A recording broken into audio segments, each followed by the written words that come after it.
Welcome to my channel. I'm Liv. Today I'm going to start hopefully an ongoing series on my channel about notebooks and how fountain pen friendly they are. That being said, it's a very subjective thing, right? Sometimes inks behave differently in different pens, so I could say, oh, this ink is fine with this pen, and you may have a completely different experience. So it's subjective. However, I have found by my personal experience that if a paper tolerates most fountain pens, I can deal with that. And so I'll let you know how it does overall. Again, you may have different experiences with the same paper. And I also have heard that it matters where paper is manufactured. I know like some brands, like Moleskine, if they're made in a certain place, they have more friendly paper than in other places. So I will give you the best information that I have. Granted, I'm not a fountain pen expert or a paper expert, so I'm really putting information out there for people like me who are interested in fountain pens casually, and we don't want to spend a ton of money testing a bunch of random notebooks. So I'm going to let you know ones that work, and also sometimes hopefully review other major brands that I don't see people talking about so much as far as the paper quality. So all that being said, welcome to... This is my humble fountain pen collection, minus this guy. This is a gel pen, which I'm also going to test for you. I, like I said, am a casual fountain pen user. This is my collection after 2 years of collecting fountain pens. There have been a couple others that came and went, but this is it. I have what the fountain pen community usually calls starter pens. I have stopped my fountain pen collection essentially. I'm not really going to go past this because I'm just sort of happy where I am. But I am always on the search for the perfect notebook. So I came across this brand on the fountain pen subreddit. I don't know how to pronounce it. Twone? I don't know how to pronounce it. Twone. And it says, write down what you want to remember now, which I like. So these were a pack of 12, and at the time that I purchased them, of course it was on Amazon, so the prices are variable, but at the time I purchased it, it was about $13. So approximately $1 and, I don't know, 10 cents per notebook, which these have 60 pages, and these are pocket size 3x5 by 5.5.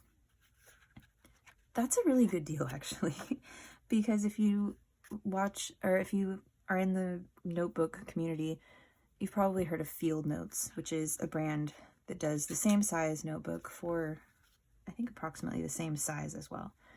Those are not fountain pen friendly, and they're like $15 for 3 notebooks. They do have beautiful covers, but they're not fountain pen friendly, which is really disappointing. So these, like I said, I saw these on this fountain pen subreddit. Someone recommended them, and I was like, oh, I'll give it a try. So these are lined. I think they also came in blank. I will double check and link some below when I can. So the paper it's not that super thick like 100 GSM. It's actually 80 GSM.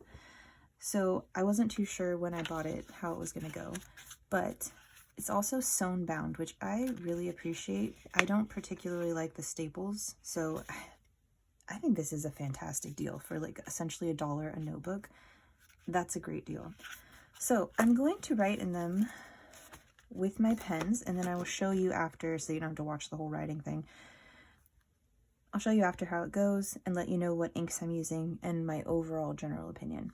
My initial impression, though, is that I really like these. They seem really cute, and I like the paper's not too thick. I had to smell it. They smell nice. Sometimes they have a weird smell. These don't have a weird smell. You know what I'm talking about? That weird glue, like strange smell. These smell nice. Okay, I'll be right back after I do the sample, and then I will let you see the results. Okay, we're back. So initial impressions after doing the ink tests. I don't see any feathering. I'll get you a little bit closer so you can see. Yeah, I don't see any feathering at all. I wouldn't even say that the inks look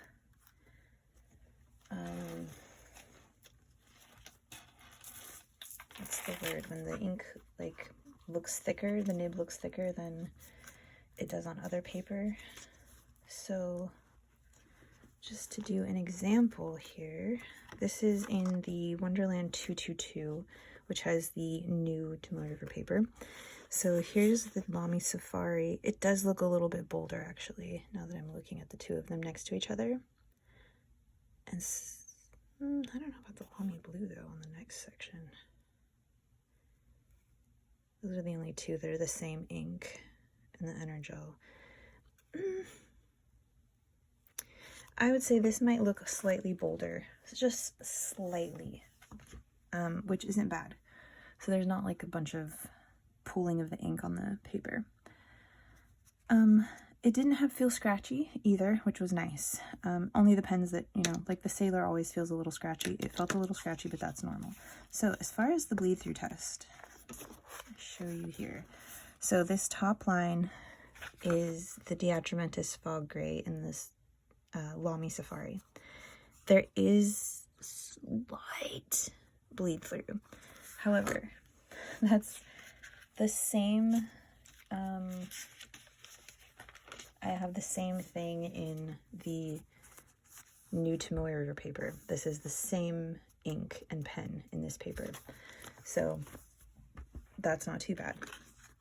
The only other ones that there was like just a tiny hint with the Diamine Golden Honey. The Lamy Blue was fine. So was the Urban, I don't know how to say that one, that purple one. That is a very dry ink though. So that would be really good ink to use in pretty much most notebooks. What's this one here? The Atramentis Black was fine. There was a tiny something with the Yama Budo. This pen, even though it's extra fine, it seems like a needle tip, so it tends to bleed through a lot of paper anyway. The Conklin Endura, with the same ink as the top, didn't bleed as much. So some mixed reviews here. However, personally, and I don't like to write on a page that has been bled through, I would totally write on this page. Like I said, to me this is a very similar reaction as the new Tomoe River paper, which is way more expensive. Like I said, you can see a lot of bleed through back there. Also, this is white, so maybe that shows more because of that, but yeah. Overall, I am very impressed with this. This is way better than Field Notes. There is some ghosting, as you can see, but just minor, really minor. So, would I say this is fountain pen friendly? Oh, and the Pentel Energel was fine at the bottom also. I don't know if you noticed. Would I say this is fountain pen? Would I say this notebook is fountain pen friendly? I would. I would use this with my fountain pens happily. That being said, of course, wetter inks are probably going to bleed through a bit, as you can tell with this. But like I said, this pen and ink combination bleeds through new Tomoe River paper as well. So if we're going to compare it to that, it holds up. They're, you know, they're highly comparable. So again, these are the Twone notebooks. This is the ruled version, and I got these from Amazon. So if you're interested, I'm going to leave a link in my description below so that you can check them out as well. I say no, it does not bleed, and so yes, it is fountain pen friendly. Till next time, bye.